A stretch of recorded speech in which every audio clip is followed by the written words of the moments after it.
Meus queridos, em comunhão com toda a igreja, nós celebramos hoje a memória litúrgica de Nossa Senhora Rainha. É exatamente uma memória, um mistério consequente a um mistério que nós celebramos no último fim de semana, no último domingo, que na verdade no dia 15 de agosto foi celebrado. Dia 15 de agosto, a igreja em todo o mundo celebra a solenidade da Assunção de Nossa Senhora. E nesse último fim de semana no Brasil, passa para o domingo, acredito que a comunidade entendeu muito bem como achar o mistério da Assunção da Virgem Maria no texto da Escritura, que eu expliquei muito bem, não? Ora,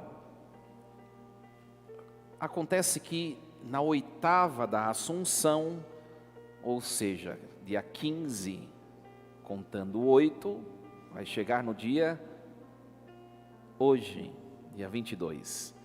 A igreja celebra a coroação de Nossa Senhora. Eis o que a igreja concebe. Essa festa, essa memória litúrgica, foi instituída pelo Papa Pio XII, no ano de 1954. O mesmo Papa que promulgou o dogma da Assunção de Nossa Senhora. No ano de 1950 ele promulga o dogma da Assunção e, percebendo que ela não foi somente levada, arrebatada pelas mãos poderosas de seu filho ao céu, mas chegando lá ela tinha um lugar nobre. Aliás, entre nós, quem de nós, se estivéssemos assentados num trono qualquer que seja, não reservaríamos um lugar, né? Um lugar suntuoso para a pessoa mais importante de nossa vida, que é a nossa mãe. Assim fez o Senhor. Depois de arrebatá-la, Ele a assentou num trono ao lado do seu.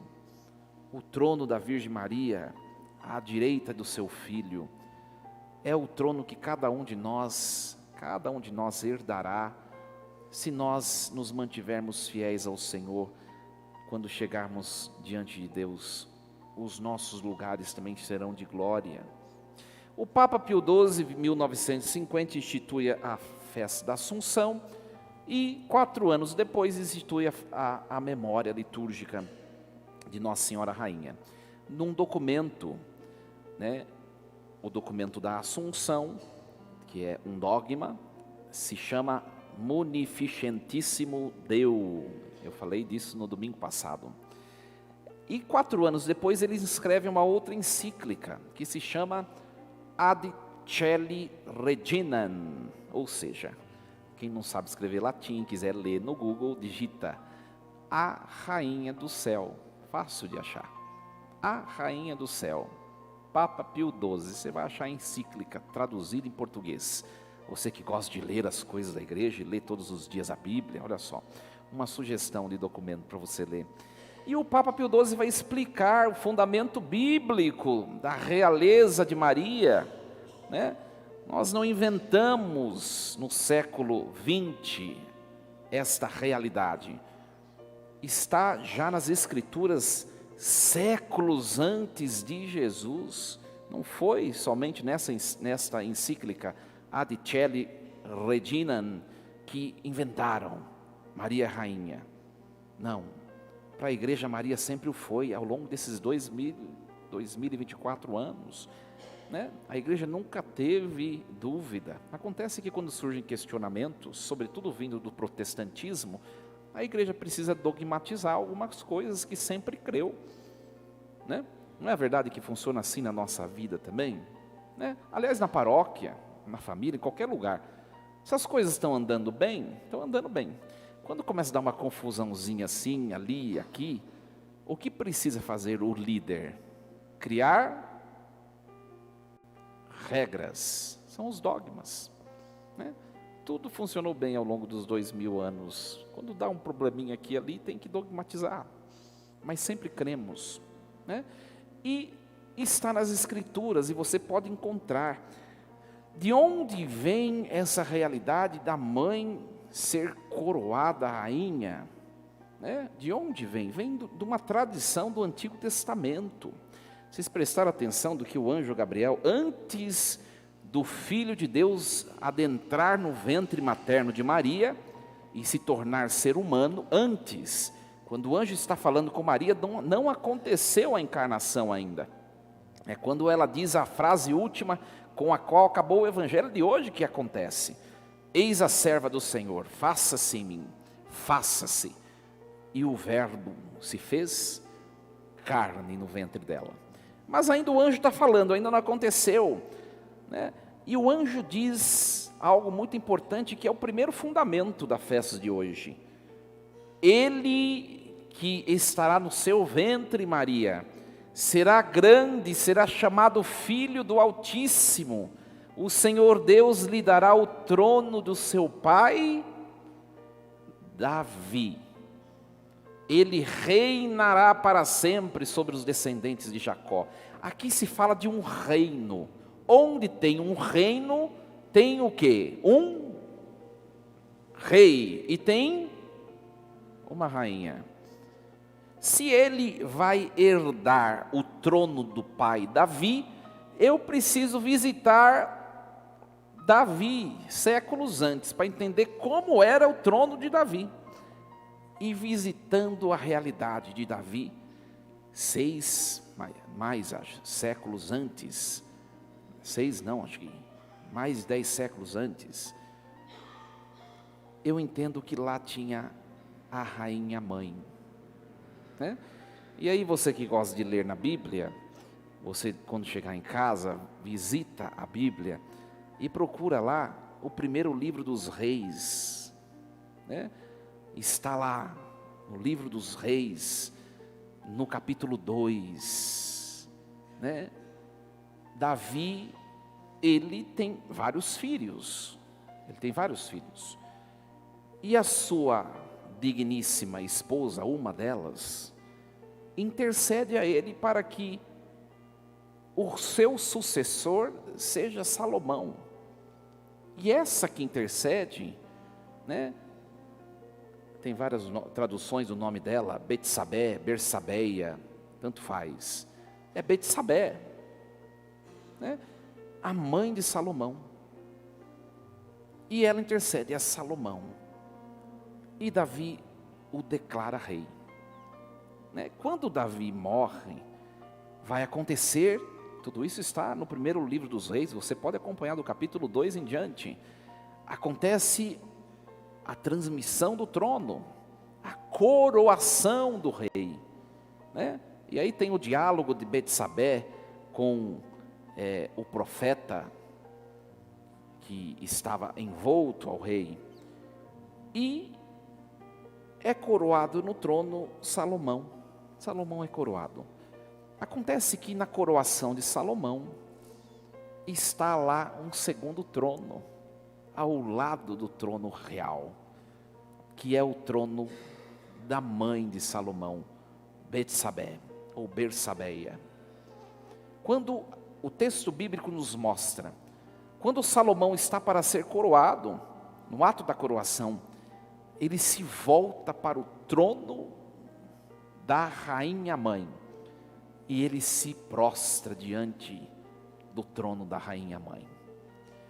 Depois dessa experiência, ali é instituído não somente a coroação real, mas agora também começa um costume novo na descendência davídica, de que ao coroar o rei, também deve ser coroada a rainha, não qualquer rainha, porque se olharmos as monarquias, a rainha não era a mãe, era a esposa.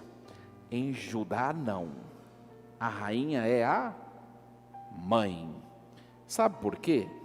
Porque Salomão tinha um monte de mulher. Qual seria? Nossa, ia ter uma briga tremenda lá, né?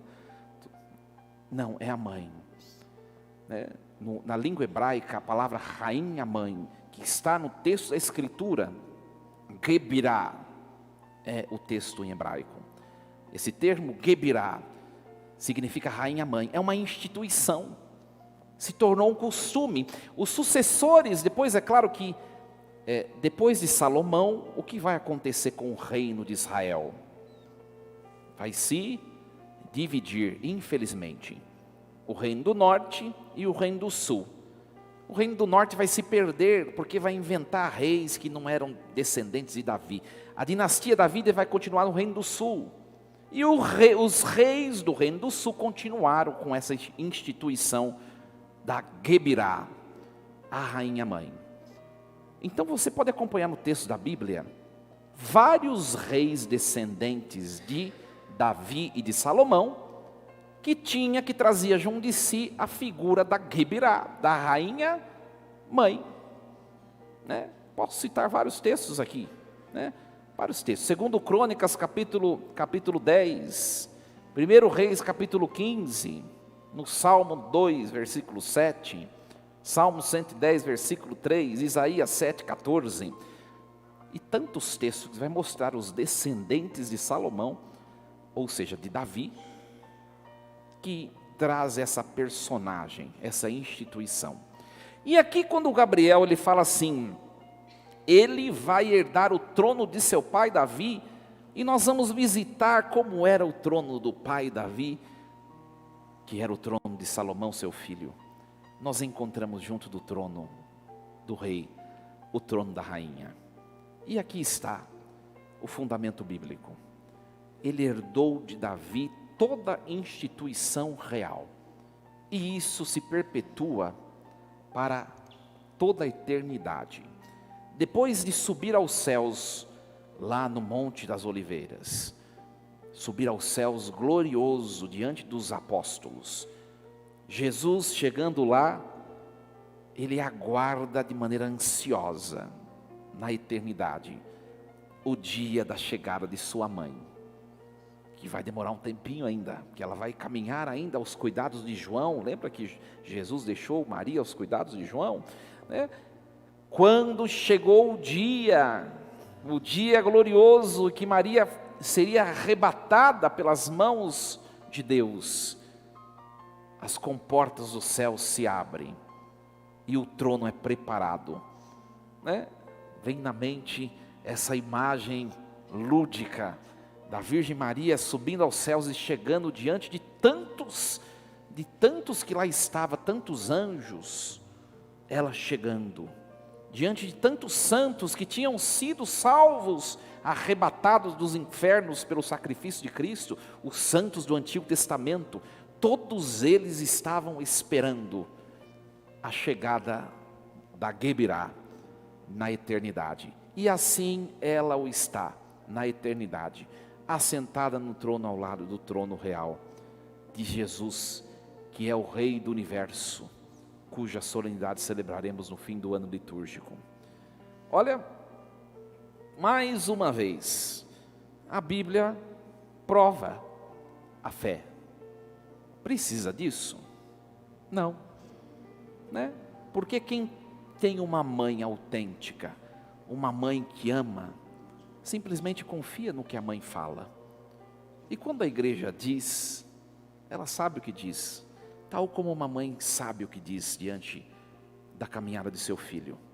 Uma mãe sente o que o seu filho precisa, uma mãe sente o seu filho em perigo, uma mãe pressente as necessidades, os anseios, as angústias do seu filho. Com certeza, a mãe igreja também não erra no quesito de fé.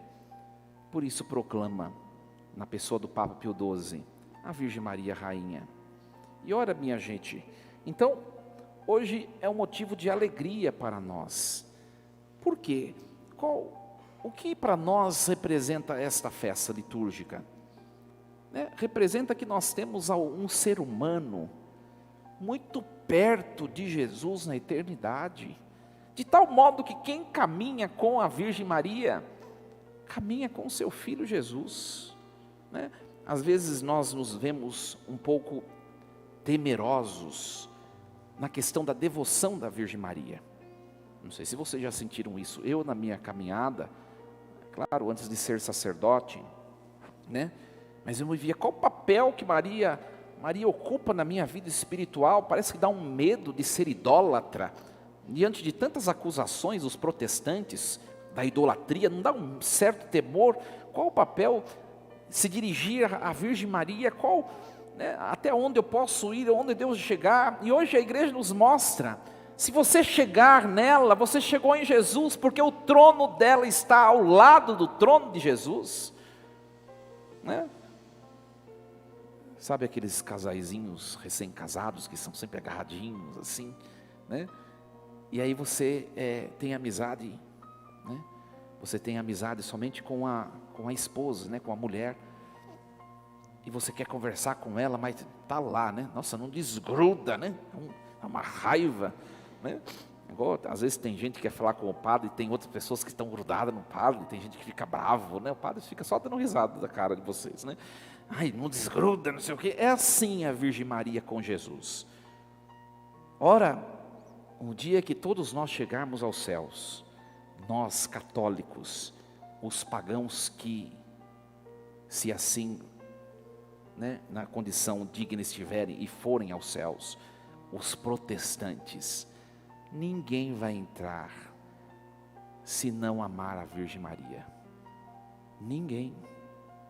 Porque aonde está Jesus? Ao lado dela está a sua mãe. Ou você, isso não precisa de muita inteligência, né? Os nossos irmãos protestantes dizem, eu amo, eu adoro Jesus. Maria, né? Se eu disser a você, eu te amo, mas eu odeio sua mãe, qual o seu sentimento? Isso é impensável, né? É claro que tem umas mães aí sem parafuso, né? Mas não é modelo da minha fala, tá? Tem umas mães aí que tem faltando parafusos nas ideias, né? Aí são exceções, mas é inconcebível isso, né? Então, minha gente, não tenhamos medo de amar a Virgem Maria. É só não a colocá-la no trono do centro, que no centro está Jesus Cristo. Sempre lembrar na devoção mariana, sempre pedir assim, Nossa Senhora, reze por mim a Deus, para que Deus realize isso em mim. Essa é a maneira certa. Não é Nossa Senhora, faça isso. Não, Nossa Senhora, interceda àquele que é o único que faz, que é Deus. Nós precisamos aprender a ter uma devoção sadia e uma devoção correta à Virgem Santíssima, para que nós nos aproximemos cada vez mais de Jesus. Pode perceber, a igreja é muito sábia, né? No missal romano não tem nenhuma prescrição de se rezar à Virgem Maria na missa. Sabe quando a gente vai diante da imagem no final da missa e reza para o santo, a gente não faz isso? Isso não é prescrito para a igreja. Por quê? Porque o culto da igreja é a Deus Pai, né? E no batismo tem a bendita consagração a Nossa Senhora, que na verdade é uma oração à Virgem Maria, né? Nem se chama consagração, não tem? A igreja diz, faça-se depois da bênção final, porque o culto da igreja é a Deus. A Virgem, ela não é cultuada no sentido de estar no centro do culto. Qual o papel da Virgem Maria na Santa Missa? Você sabe? Ela não vai ser adorada, ela vai se unir a nós para adorar seu Filho.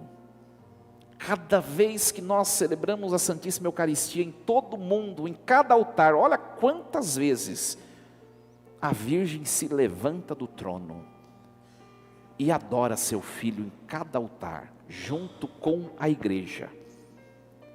Essa é a realeza da Virgem, aquela que se despe da sua condição de rainha, para se unir à igreja e adorar junto da igreja.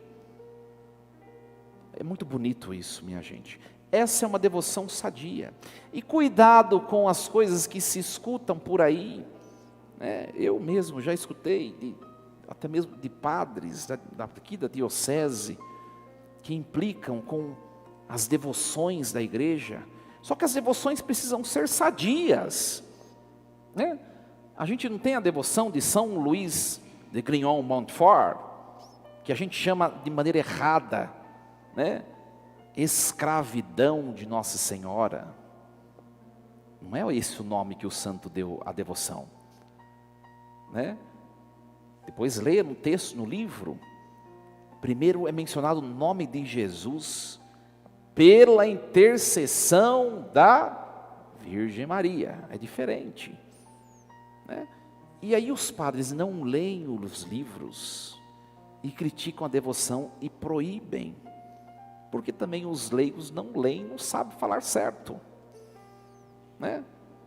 Cuidado com o que se escuta. Olha, você vai tomar para si como verdade uma devoção instituída por um santo canonizado pela igreja, ou você vai considerar o padre fulano de tal que falou aquilo? Eu fico com os santos da igreja, mas tem que ser uma devoção sadia, para que a gente ame. É conceber a Virgem Maria como uma mãe que reza. Ela não faz nada mais no céu, né? Ela está gloriosamente, não precisa comer, não precisa beber, não precisa dormir. Não existe passividade temporal e espacial no céu. Ela está sempre a ouvir e a rezar, e basta. Portanto, nos unamos a ela. E a pergunta que a liturgia de hoje nos deixa: Maria tem sido a rainha da minha e da sua vida? Hoje a pergunta não é sobre a realeza de Cristo. Isso aí a gente vai deixar lá para novembro, na festa de Cristo Rei. A Virgem Maria, qual papel tem ocupado na nossa vida espiritual? Ou a gente tem vivido igual protestante? Para a gente refletir. Qual foi a última vez que você rezou o Santo Terço? Sozinho, ou em comunidade, ou em casal, ou em família? Claro que nós não temos obrigação canônica de fazê-lo, mas isso nos aproxima da mãe. Qual foi a última vez que você, na sua rotina, você buscou a Virgem? Quem é mãe sabe muito bem que a maior alegria é quando o filho, de maneira surpreendente, a procura. E a Virgem também tem essa alegria quando nós o fazemos. Então, meus queridos, ela é rainha do céu e da terra, o ser humano mais próximo, a criatura mais próxima de Deus, de todas as criadas. Contemos com sua intercessão sem medo. Maria, reze por nós. Que Deus nos ajude e que essa festa nos ajude a nos edificar espiritualmente. Assim seja. Amém. Reflitamos um pouco. Qual papel Maria tem ocupado na minha vida, ou eu tenho esquecido